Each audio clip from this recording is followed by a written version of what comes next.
पाकिस्तान भले ही भारत के खिलाफ साजिश पर साजिश रच रहा है, भारतीय फौज भी पाकिस्तान के खिलाफ तैयार है। ऑपरेशन सिंदूर पार्ट 2 की तैयारी हो रही है। सवाल यह उठता है कि ऑपरेशन सिंदूर पार्ट 2 हुआ तो कैसा होगा। इससे लेकर सीडीएस अनिल चौहान ने बड़ा बयान दिया है। अनिल चौहान ने फ्यूचर वॉर को लेकर कहा कि हमें अल्पकालिक और दीर्घकालिक युद्ध के लिए तैयार रहना होगा। उन्होंने पाकिस्तान या चीन का नाम लिए बगैर कहा है कि भारत को किन खतरों और चुनौतियों के लिए तैयार रहना चाहिए। ये दो तथ्यों पर आधारित होना चाहिए। हमारे दोनों विरोधी देश, जिनमें एक परमाणु हथियार संपन्न देश है और दूसरा परमाणु हथियार से लैस देश है, दोनों पड़ोसियों के साथ क्षेत्रीय विवाद है। हमें आतंकवाद को रोकने के लिए ऑपरेशन सिंदूर जैसे छोटे और तीखे संघर्षों के लिए तैयार रहना चाहिए। ये बात उपेंद्र द्विवेदी कह रहे हैं। Anil Chauhan, CDS. And this kind of warfare, I think, can only be deterred by actions like Operation Sindoor. Second is for a form of grey zone warfare, in which historical differences can be executed by small operations, which will give you long-term kind of an effects. The question is, what kind of threats and challenges India should be prepared for? I think this should be based on two major facts. One is that both our adversaries are, one is a nuclear weapon state and other is a nuclear armed states. So hence, we should not allow that level of deterrence to be breached. And second, we have territorial disputes with both of them. Hence, in my view, we should be prepared to fight short duration, high intensity conflicts to deter terrorism, something like Operation Sindoor, that's one. Second, we should be prepared for a land-centric, long duration conflict because we have land disputes, yet try and avoid it. Congress नेता राहुल गांधी की अब हम बात कर लेते हैं। लोकसभा में नेता प्रतिपक्ष भी हैं राहुल गांधी। इन दिनों जर्मनी दौरे पर हैं। राहुल गांधी ने एक बार फिर विदेश की धरती से भारत के लोकतंत्र पर सवाल उठाया। उन्होंने एक बार फिर संवैधानिक संस्थाओं की निष्पक्षता पर सवालिया निशान उठाया। बर्लिन के हर्टी स्कूल में बोलते हुए बीजेपी को घेरा और कहा कि भारत में लोकतंत्र पर हमला हो रहा है। बीजेपी ने ऐसा माहौल बना दिया है कि संस्थाएं अपना काम नहीं कर पा रही हैं। वोट चोरी के आरोपों को उन्होंने बर्लिन में भी दोहराया। राहुल गांधी ने कहा कि हमने ये साबित किया कि कांग्रेस ने हरियाणा चुनाव जीता, लेकिन गड़बड़ी करके उन्हें हरा दिया गया। मैं कहा उनकी पूरी बातों को आपके सामने रखूं, उनका बयान ही आपके सामने रख देती हूं। We've won election in Telangana, we've won election in Himachal Pradesh. We've been raising issues as far as the fairness of elections in India is concerned. I've done press conferences where we have clearly shown, without shadow of a doubt, that we won the Haryana election. That we actually don't feel that the Maharashtra election was fair.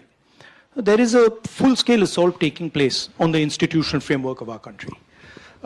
We asked direct questions to the Election Commission. I mean, I don't know if you've seen that press conference. Brazilian woman is voting in Haryana. I mean, is on the voting list 22 times in Haryana.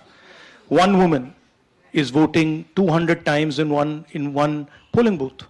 And when we're asking these questions to the Election Commission, we're not getting a response. So that's one aspect of it, that we fundamentally believe that there is a problem with the electoral machinery in India. Rahul Gandhi कह रहे हैं कि democracy खतरे में है। Democracy खतरे में तब होती है जब बांग्लादेश में हिंसा होती है। डेमोक्रेसी खतरे में तब होती है जब श्रीलंका में तख्ता पलट होता है। डेमोक्रेसी खतरे में तब होती है जब पाकिस्तान जैसे राष्ट्रों में मिलिट्री रूल होता है। डेमोक्रेसी अवधेशी खतरे में तब होती है जब व्यक्ति को अपने बोलने की भी आज़ादी नहीं मिलती, सिंगल पार्टी रूल होता है जैसे चाइना में होता है। लेकिन राहुल गांधी को यह लगता है वोट चोरी हो रही है और डेमोक्रेसी खतरे में है भारत में। अब ये समझने की जरूरत है कि राहुल गांधी जी आखिर इतने लंबे समय से विदेश में जाकर हमेशा भारत में लोकतंत्र खत्म हो रहा है, अभिव्यक्ति की आज़ादी खत्म हो रही है, सारी संस्थाओं पर कब्जा हो गया, भारत का एक फासिस्ट चेहरा क्यों बनाने की कोशिश कर रहे हैं? क्योंकि वो तो कंप्लीट ऐसा फासिस्ट चेहरा बनाना है ताकि दुनिया भारत के खिलाफ हो, इस पर प्रतिबंध लगे। अगर कोई देश फासिस्ट है, वहाँ जबरन जो है चुनाव परिणाम किसी में आना चाहिए और चुनाव आयोग में अपने लोगों के नियुक्ति कर वोटों में हेरा फेरी कर जबरन जीत रहा है। तो अगर न्यायपालिका पर भी उसका कब्जा है, विपक्ष कुछ कर नहीं पा रहा है, ब्राजील की महिला तो वोट डाल दे रही है, तो इससे तो भयानक मतलब क्रोनी कैपिटलिज्म, क्रोनी डेमोक्रेसी और फासिज्म का उदाहरण नहीं हो सकता है। लेकिन ये लगातार विदेश में क्यों बोल रहे हैं? देश के अंदर भी आप देखेंगे कि उनके सारे बातों का, ब्राजील महिला का भी उसके बारे में भी आ गया, क्या सच्चाई है। अगर किसी एक क्लर्क की गलती से वह फोटो लगा गया है, उसके लिए आप पूरे चुनाव आयोग को, चुनाव व्यवस्था को जिम्मेवार ठहराएं, और देश में ठहराए तो ठहराए, उस पर चुनाव आयोग का मंतव्य आ गया है, स्पष्टीकरण आ गया है, मीडिया ने खोज के बता दिया है, तब भी वो उसी बात पर कायम रहे और वही बात बाहर ले जा रहे हैं। इसका मतलब यह हुआ कि एक एजेंडे के तहत राहुल गांधी इस समय देश और देश के बाहर वर्तमान सरकार के विरुद्ध एक वातावरण बनाने की कोशिश कर रहे हैं, और उनके मस्तिष्क में है कि इस वातावरण से हम इस सरकार को शायद बदनाम करके जनता की नजरों से, दुनिया की नजरों से गिराएंगे, तब हमारी राजनीति चलेगी। और एक विपक्ष के नेता की दृष्टि से और भारत की दूसरी सबसे बड़ी पार्टी के नेता की दृष्टि से इससे ज्यादा शर्मनाक, इससे ज्यादा दुर्भाग्यपूर्ण और अस्वीकार भूमिका कुछ नहीं हो सकता। लेकिन राहुल गांधी ने विदेशी धरती से सिर्फ चुनाव आयोग की निष्पक्षता पर ही सवाल नहीं उठाया, उन्होंने बीजेपी पर केंद्रीय एजेंसियों के दुरुपयोग करने का आरोप लगाया। जर्मनी में राहुल गांधी ने कहा कि बीजेपी ईडी और सीबीआई का इस्तेमाल राजनीतिक हथियार के तौर पर कर रही है। राहुल गांधी ने आरोप लगाया कि बीजेपी अपने राजनीतिक विरोधियों को डराने के लिए ईडी और सीबीआई का इस्तेमाल कर रही है। कांग्रेस का समर्थन करने वाले कारोबारियों को भी बीजेपी टारगेट करती है। There is an attack on the democratic system. Now, okay, so then you'll say to us, okay, so what? Well, as the opposition, we have to find ways to counter this. It's not good enough for us to say, oh, you know, there's a problem in the elections. We will deal with it. And we will create a method, a system of opposition resistance that will succeed, right? But we're not fighting the BJP. You have to understand that. We're fighting their capture of the Indian institutional structure, right? And this is not just me speaking. I mean, I travel around the country. This is what everybody says to me. जो राहुल गांधी के कहने का मंतव्य है, विनोद जी, लग रहा है कि राहुल गांधी सिर्फ बीजेपी से नहीं लड़ रहे, वो चुनाव आयोग से भी लड़ रहे हैं, वो ईडी से भी लड़ रहे हैं, वो सीबीआई से भी लड़ रहे हैं। पूरा का पूरा सिस्टम संस्थागत रूप से उनके खिलाफ खड़ा है। उनका आरोप है कि इस पूरी संस्थाओं को बीजेपी ने कैप्चर कर लिया है, जो राहुल गांधी का आरोप है। और हमारी लड़ाई सिर्फ बीजेपी से नहीं, सारी संस्थाओं से है जो कैप्चर्ड है, ये उनका कहना है। और हम देश में एक ऐसा सिस्टम, प्रतिरोध प्रणाली विकसित करेंगे जिससे हम इनसे लड़ सकें, जो मैं भी सुन रहा था। और राहुल गांधी ने कोई नई बात नहीं कही, पहले भी देश में भी बोलते हैं, विदेश में भी बोलते हैं, तो ये कोई पहली बार तो बोले नहीं है। तो अब हम इससे उम्मीद करें कि राहुल गांधी विदेश में जाए कुछ और बोलेंगे, देश में कुछ और बोलेंगे, तो मुझे लगता है कि अब उस तरह की उम्मीद नहीं करनी चाहिए। अब क्योंकि वैसे भी इंटरनेट का ज़माना है, आप कहीं भी कुछ भी बोलें, सब जगह चीज़ें चली जाती हैं। ये मर्यादाएं उस समय थी जब देश में आप बोलते थे, दुनिया में खबर नहीं होती थी। अब तो दुनिया में आप कुछ भी बोलिए, कहीं भी बोलिए, सब जगह वो बात आ जाती है। अब राहुल गांधी यहाँ चुनाव आयोग को निशाने पर लें और वहाँ कहें देश में चुनाव बड़ा अच्छा हो रहा है, ये तो हो नहीं सकता। तो इसे जो उनको बोलना है यहाँ, वही वहाँ बोलेंगे।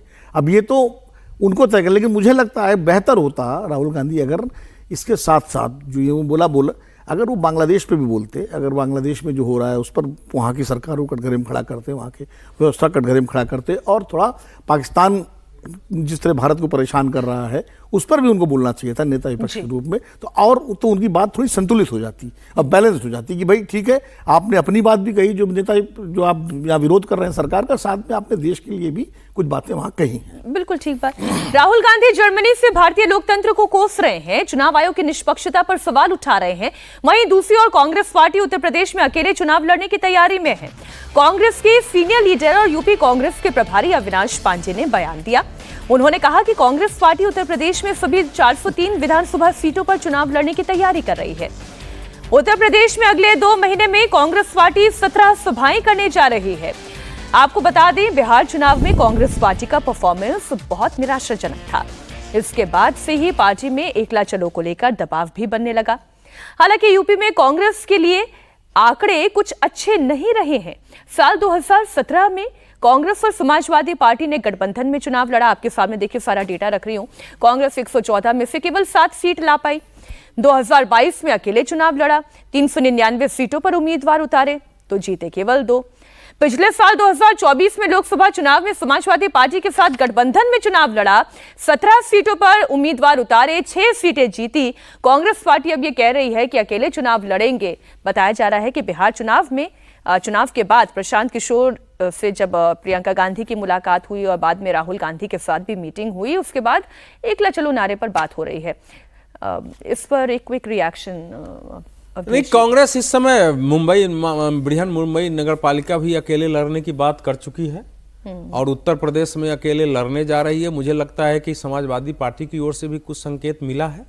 राहुल गांधी INDI के नेता नहीं है। लोकसभा चुनाव में अगर उन्होंने क्यों नहीं सीट जीत ली, तो ये सब बातें आई है। और कांग्रेस बिहार में भी कांग्रेस के बारे में सुन रहा हूं कि एकला चले करने की कोशिश कर रही है। करनी चाहिए, क्योंकि वो तो नहीं करने से फायदा होगा या नुकसान? नहीं, देखिए ऐसा है कि कांग्रेस को तात्कालिक रूप से तो नुकसान ही होगा, क्योंकि तत्काल उनका नहीं, लेकिन कम से कम कांग्रेस की अगर पिछले मोटा मोटी 3 दशक में अगर उत्तर प्रदेश की सारी यूनिट समाप्त हो चुकी है, मैंने सारे प्रखंड में यूनिट तक नहीं है, जिला में बढ़िया से इकाई खड़ी नहीं हो पाई है, तो शायद कुछ हो जाए। हालांकि इस समय की प्रवृत्ति कांग्रेस के पक्ष के अनुकूल नहीं है। जो वर्तमान पॉलिटिक्स राहुल गांधी जी की है वो उसके अनुकूल नहीं है। बहुत छोटा सा देखिए, कांग्रेस की उत्तर प्रदेश में हालत खराब हुई 1996 के चुनाव में, जब BSP से गठबंधन किया और 300 सीटों से BSP को दी और 125 सीटें कांग्रेस लड़ी। यानी 300 सीटों पर कांग्रेस का झंडा डंडा प्रत्याशी नहीं था। उसके बाद से कांग्रेस लगातार, जैसा जी कह रहे हैं, जिलों में खत्म होती चली गई और उसका वर्कर या तो समाजवादी पार्टी में चला गया, या BJP में चला गया, या BSP में चला गया। बार बार कांग्रेस के अंदर बिहार चुनाव के बाद दबाव बन रहा है कि आप लालू और की पार्टी और मुलायम सिंह की पार्टी का जो बैगेज है उससे अलग होकर अपनी लड़ाई लड़िए। लेकिन कांग्रेस 2022 में अकेले लड़के देख चुकी है उत्तर प्रदेश में। 399 थे और 2 सीट जीत के लाए। हाँ, और प्रियंका गांधी पूरी ताकत लगा दी थी। तो कांग्रेस को एक रणनीति बनानी पड़ेगी उत्तर प्रदेश को लेकर के। ठीक।